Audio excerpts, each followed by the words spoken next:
I love it. So I was not covering foreign affairs when you were the spokesperson, but since I have you in the hot seat, I do want to ask you something that it's just because you mentioned some of your postings.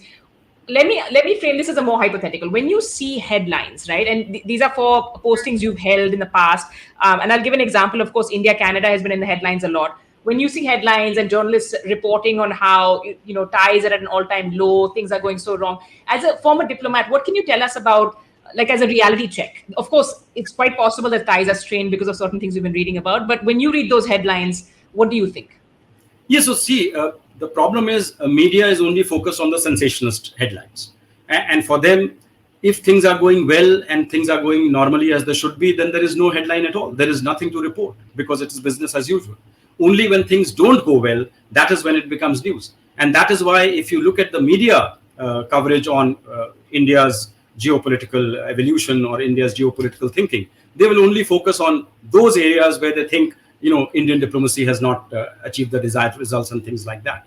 The reality is slightly more complex. This is not to deny that there have been problems in the India-Canada relationship, and I think there are two issues on which this relationship has been derailed in the past as well. The first issue is the nuclear issue.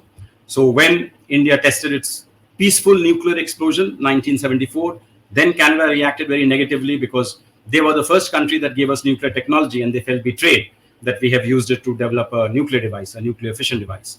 And then secondly, of course, in 1998, when we actually tested 5 nuclear bombs, then also Canada reacted very negatively. Relations went into a deep freeze till they were taken out of the deep freeze, and normal commerce and interaction could continue. And we reached full circle in 2015 during Prime Minister Modi's path-breaking visit to Canada. I think it was the first bilateral visit by an Indian Prime Minister to Canada in 41 years. And there we signed a nuclear agreement where Canada agreed to supply uranium to India.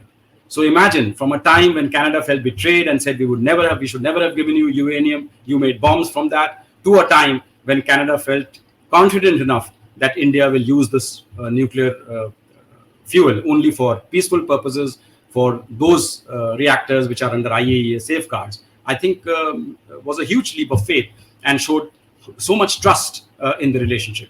The second issue on which relations have been derailed has been, of course, the Khalistan issue. And I think the most visible and the most horrific reminder of that was, of course, Air India Kanishka flight, which, as you know, was blown up mid-air, and I think 329 passengers, most of them Canadian citizens of Indian descent, lost their lives. And the inquiry into it was a very botched inquiry. I think that inquiry is still continuing. And then more recently, again, I think when the farmers' agitation happened in India, there were certain comments by the Canadian leadership. And now, of course, the final phase where Canada is accusing India of masterminding the murder of a Canadian on Canadian soil. So I think there are these issues which have to be resolved. There is no doubt about it. But at the same time, I think Canada also will have to take a hard look at its diaspora politics and whether it is doing more harm than good. But to say that India-Canada relations are now over, nothing is possible, I think is also a misnomer. Behind the scenes, dialogue and discussion always continues. And diplomacy is always about finding solutions to intractable issues. That's really the essence of diplomacy. When diplomacy ends, that's when war begins.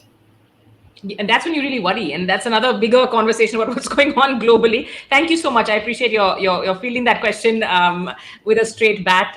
Let me come back to